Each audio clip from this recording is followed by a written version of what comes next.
नमस्कार दोस्तों, मेरा नाम है अंकुर चौरसिया। आपका इस वीडियो में स्वागत है। बताएंगे आपको कि अगले 24 से लेकर के अगले 10 दिनों के दौरान आपके इलाके में किस तरह से मौसमी गतिविधियां देखने को मिल सकती हैं, कहां पर कितनी वर्षा होने की संभावना है, कहां पर कैसी गतिविधियां देखने को मिल सकती हैं। देखिए, अभी यहां पर जो तराई का बेल्ट है, यहां पर हवाएं पश्चिमी लगातार चल रही हैं, इसीलिए ठंडक वास बहुत तेज़ से यहाँ पर बढ़ रही है। और यहाँ पर भी देखिए, पाकिस्तान से हमारे राजस्थान के क्षेत्रों में, तो यहाँ पर भी कई इलाकों में न्यूनतम तापमान 6 डिग्री सेल्सियस रिकॉर्ड किया गया, यानी कि बहुत ठंड थी रात में यहाँ पर। तो अब ठंड बढ़ रही है धीरे धीरे। और पश्चिमी विक्षोभ देखिए फिर से आ रहा है, तो फिर से अब ठंडक में थोड़ी सी कमी रुकावट आएगी, क्योंकि अब ये हवाएं फिर से बाधित होंगी, पश्चिमी हवाएं।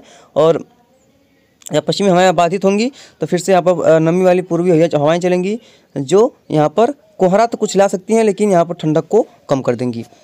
अब बढ़ते हैं आगे की तरफ, देखेंगे कि किस तरह से जो गतिविधियां देखने को मिल सकती हैं। तो देखिए, यहाँ पर भी अभी मध्य भारत में देखेंगे तो यहाँ पर एक एंटी साइक्लोन बना हुआ है, और इसके निचले इलाकों में देखिए पूर्वइया चल रही है, तो यहाँ पर कोई ठंडक नहीं होगी। यहाँ पर देखिए इस तरह से आगे बढ़ते हैं, देखेंगे यहाँ पर देखिए जो कम दबाव का क्षेत्र अरब सागर में बनने वाला था वो बन चुका है। कम दबाव तो नहीं है, लेकिन बन चुका है। एक अच्छा स्ट्रॉन्ग सिस्टम नज़र आ रहा है ये। और देखिए किस तरह से हवाओं को अपनी तरफ आकर्षित कर रहा है। यहाँ से इस तरह से जो ये हवाओं का पैटर्न इसका बनाया हुआ है इसने अपना, यहाँ पर देखिए कुछ हवाएं इधर जा रही हैं, कुछ इधर जा रही हैं, और कुछ यहाँ से भी यहाँ पर इंटर कर रही हैं, कुछ इधर जा रही हैं, कुछ इधर जा रही हैं, यानी कि अपना इसने पैटर्न बना रखा है।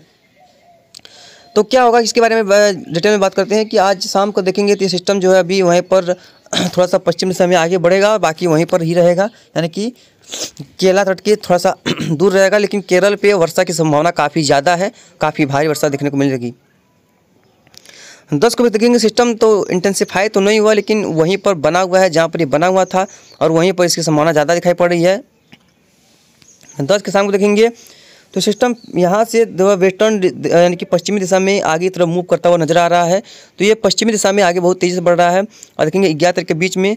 तो देखिए अब यहाँ पर से अब ये उत्तरवर्ती हुआ है, पहले यहाँ से यहाँ पर आया, फिर यहाँ से ये उत्तरवर्ती हो रहा है, यहाँ से देख पाएंगे आप, इसका ये ट्रैक है अभी तक। और इसके बाद देखेंगे 11 को शाम को देखेंगे फिर से यहाँ पर, यानी कि एक अलग रास्ता चुन रहा है, यहाँ से यहाँ, फिर यहाँ, फिर यहाँ, यानी कि जिग जैग इलाका ये चुन रहा है। और 12 को देखेंगे शाम को, तो देखिए अब ये वेस्टर्न की तरफ, यानी कि देखिए सबसे बड़ी बात यह है कि देखिए मजबूत नहीं हो रहा है। मजबूत ये अगर होता तो एक अलग बात होती है, लेकिन मजबूती नहीं पकड़ रहा है। 13 का देखेंगे तो देखिए सिस्टम थोड़ा सा और दूर जा रहा है, लेकिन थोड़ा सा अपना इंटेंसिटी को इसने बढ़ाया है। और 13 के शाम को देखेंगे तो ये अब जो है थोड़ा सा और इंटेंसिफाई हो रहा है। सबसे बड़ी बात है कि यहाँ पर देखिए हवाएं जो है वो फिर से यहाँ से बहुत तेज़ी से यहाँ पर पहुँचनी शुरू हो चुकी हैं। और देखेंगे 14 तक के आसपास देखेंगे तभी भी ये जो हमारा ये सिस्टम जो है वो अपनी इंटेंसिटी को नहीं बढ़ा रहा है, लेकिन ओमान की तरफ बढ़ता चला गया।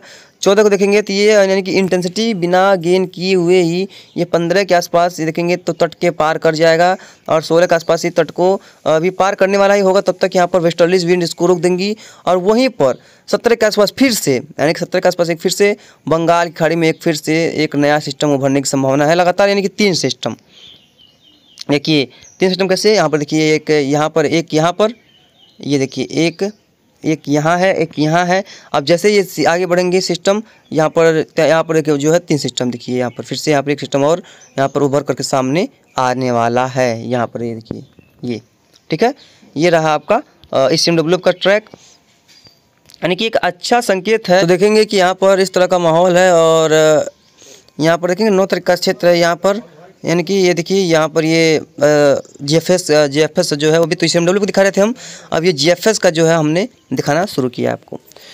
तो GFS में भी नज़र डालेंगे, देखिए यहाँ पर एक सर्कुलेशन उभर गया है, और ये अभी मजबूती तो नहीं पकड़ रहा है, लेकिन ठीक ठाक इसका जो इंटेंसिटी है इसने अपना गेन कर रखा है, और मजबूत तो नहीं है। तो यहाँ पर देखेंगे GFS भी दिखा रहा है कि यहाँ पर जो है एक स्ट्रॉन्ग सिस्टम देखिए यहाँ पर दिखाई पड़ रहा है, और यहाँ पर इंटेंसिटी को ये भी काफ़ी अच्छी खासी जो है ये गेन कर रहा है।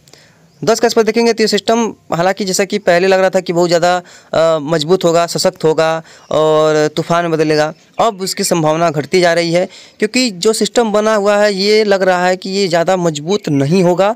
हाँ, एक हो सकता है कि डिप्रेशन की कैटेगरी तक पहुँच जाए, लेकिन बहुत ज़्यादा इसके मजबूत होने की संभावना फिलहाल दिखाई नहीं पड़ रही है।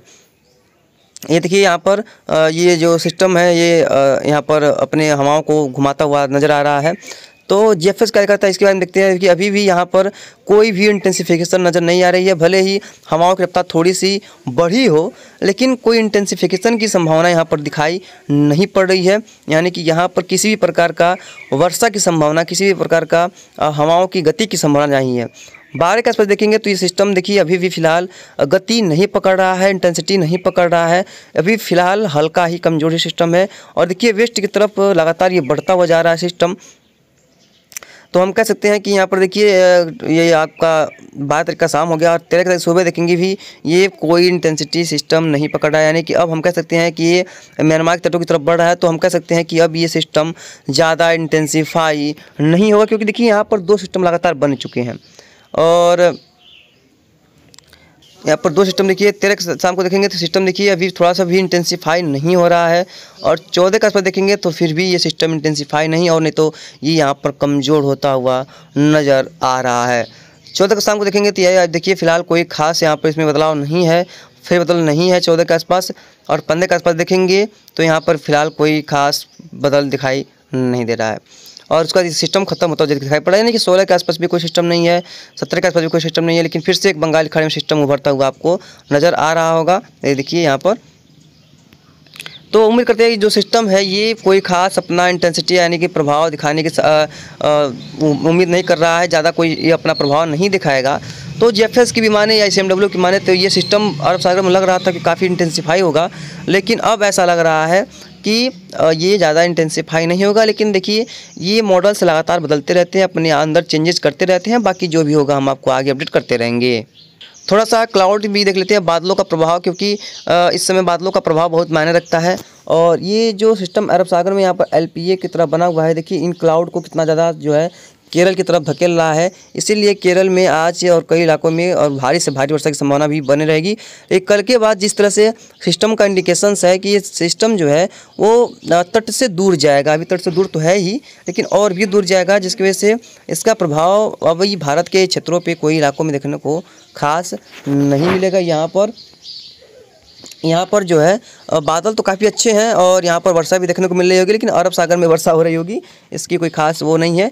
बाकी देखेंगे वेस्टर्न डिस्टर्बेंस की, देखिए एक बहुत ही स्ट्रॉन्ग वेस्टर्न डिस्टर्बेंस कैप्सिन सागर से इराक होते हुए आगे की तरफ मूव कर रहा है और ये भारत की ओर आने की संभावना इसकी भी ज़्यादा है। 13 तारीख के आसपास आ जाएगा। और एक पश्चिमी विक्षोभ देखिए यहाँ पर भी हल्के बादलों के साथ बना हुआ है। और ये देखिए जम्मू कश्मीर में भी बादलों का लगातार डेरा बना हुआ है। तो यहाँ पर लगातार बादलों का डेरा बना रहता है। यहाँ पर धूप बहुत कम ही देखने को मिलती है, क्योंकि देखिए जम्मू कश्मीर की हम बात करें कि गिलगित बाल्टिस्तान हो गया, लेह लद्दाख का क्षेत्र हो गया, बाकी क्षेत्र हो गए, हिमाचल प्रदेश उत्तराखंड के क्षेत्र हो गए, तो यहाँ पर बर्फबारी और वर्षा के साथ साथ जो ओलावृष्टि होती है वो इन्हीं पश्चिमी विक्षोभ, इन्हीं बादलों के चलते ही होती है। और इन्हीं क्षेत्रों में इस तरह से गतिविधियाँ देखने को मिलती रहती हैं। यहाँ पर देखिए पश्चिमी राजस्थान का क्षेत्र है और यहाँ पर किसी भी प्रकार का वर्षा देखने को नहीं मिलेगी। यहाँ पर हल्के बादल जरूर से हैं। और यहाँ पर देखेंगे तो ये जो मध्य भारत का क्षेत्र है, यहाँ पर भी देखिए बादलों और बारिशों का कोई हाल फिलहाल दिखाई नहीं पड़ रही है। यानी कि पूर्वोत्तर राज्यों में भी कोई बादल बारिश नहीं है, लेकिन केवल दक्षिण भारत में वर्षा बादल है, क्योंकि यहाँ पर उत्तर पूर्वी मानसून का साया है। यानी कि उत्तर पूर्वी मानसून यहाँ पर लगातार सख्त बना हुआ है। जल्द ही यहाँ पर से जो उत्तर पूर्वी मानसून है वो भी अपना रास्ता पकड़ेगा और अपने रास्ते यानी कि अपने रास्ते आगे की तरफ बढ़ेगा। तो यहाँ पर जो वर्षा है वो काफ़ी ख़त्म हो जाएगी। उसके बाद 2-3 महीनों का गैप आएगा। उसके बाद फिर से मई से और जून से हम कह सकते हैं कि फिर से यहाँ पर वर्षा शुरू होने वाली है और कई इलाकों में काफ़ी अच्छी वर्षा देखने को मिलती रहेगी। तो फिलहाल इस बुलेटिन में यहाँ तक इतना ही। जो भी होगा हम आपको आगे अपडेट कर देंगे। धन्यवाद।